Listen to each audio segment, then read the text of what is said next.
then finally work on the buckle at the canter. Horse mentally calm, physically balanced,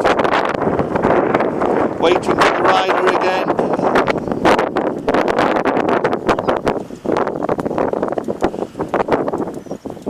In this instant, Mel will have her seat slightly to the right, so Dixie knows to keep coming round the circle, and then we'll get a change of direction through the trot.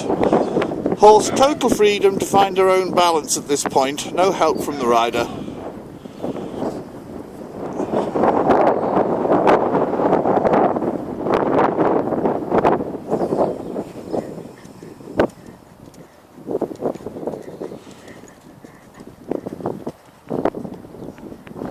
And then we'll see Mel demonstrate just moving the horse on in the stride a little bit. And the horse goes only as much as the rider requests.